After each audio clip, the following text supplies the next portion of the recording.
이 그림의 주인공은 제인 에어를 쓴 작가 샤르트 브론테입니다. 그녀의 작품은 300년의 세월 동안 사람들 마음을 움직여 여러 차례 영화로 만들어졌고 100대 고전의 반열에 자리를 하고 있는 명작입니다. 이 소설의 어떤 면이 그토록 사람들에게 사랑을 받는 것일까요?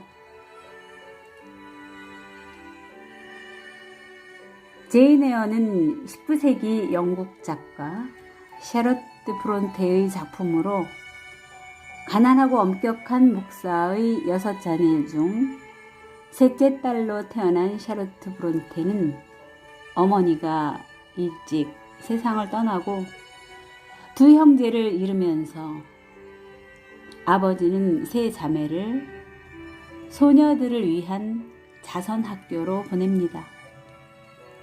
이런 자신의 경험을 바탕으로 쓴 소설입니다. 평범한 외모의 가난한 집안 출신의 소녀 제인 에어의 인생을 그린 소설의 줄거리는 이렇습니다.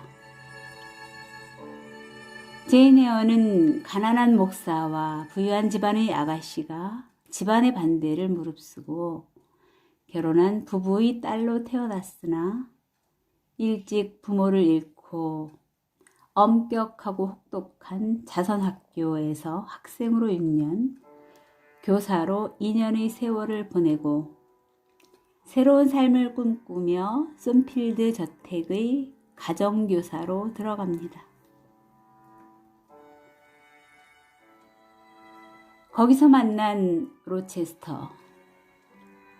그는 제인 에어보다 나이가 20살이나 많고 외모도 결코 잘생겼다고는 말할 수 없지만 그의 어딘가 우수에 차있고 세속적인 사회적 관습을 경멸하고 차가운 이성보다는 감성적인 면이 강한 인간적 매력이 있는 남자입니다. 제인은 여러 우여곡절 끝에 그에게서 사랑을 느끼고 당시의 신분의 벽을 넘어서서 결혼을 약속합니다. 하지만 행복한 순간도 잠시 그에게는 정신병에 걸려 오랜 세월 집에 은둔하고 있는 아내가 있다는 사실을 알게 되자 그녀는 깊은 절망에 빠집니다. 제인 에어는 축복을 사기 위해 영혼을 팔 수는 없다는 말을 하며 그의 정부가 되기를 거부하고 썬필드를 떠납니다. 올바른 선택을 한 제인 에어. 편안함을 뒤로하고 자신의 내면의 목소리를 따른 것입니다.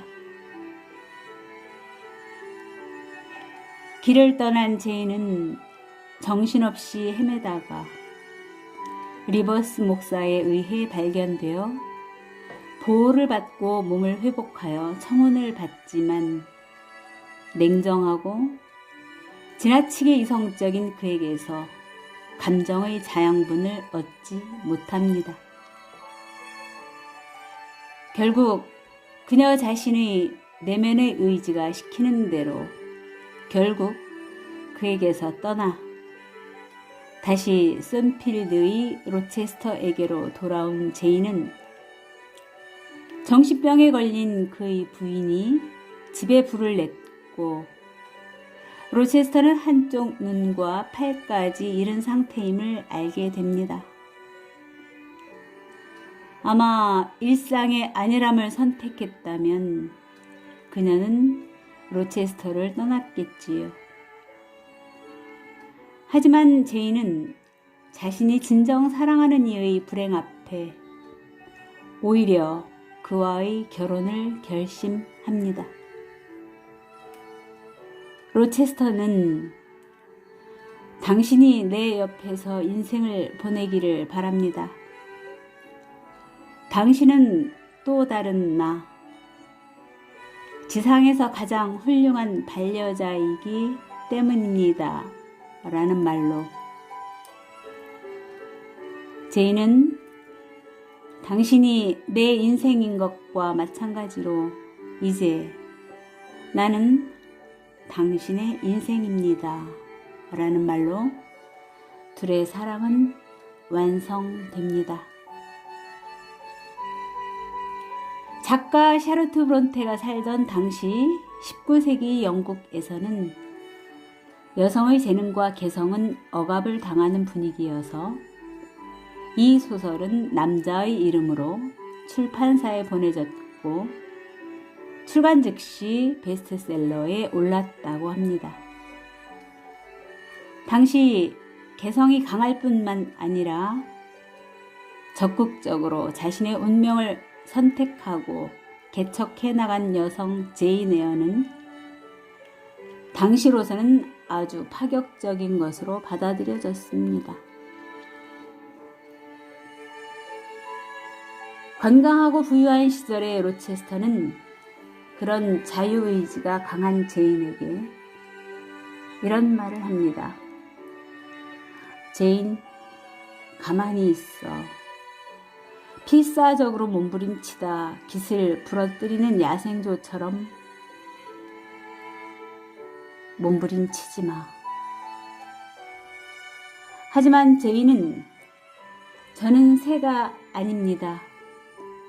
어떤 그물로도 나를 잡을 수는 없습니다.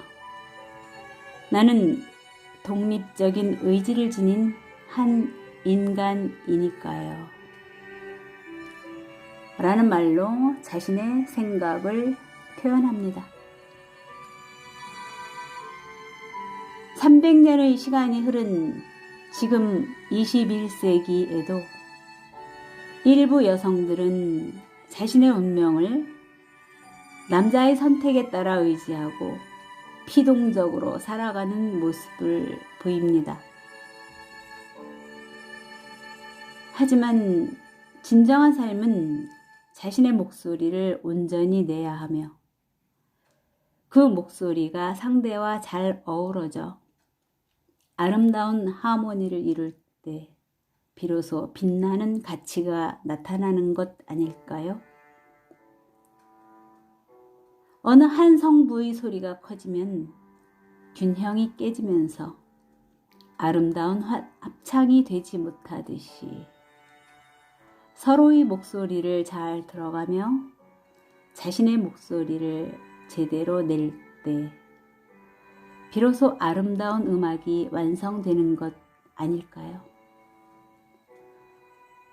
자신에게나 상대에게나 의존하는 것만큼 서로에게 해악을 끼치는 것은 없다고 생각합니다.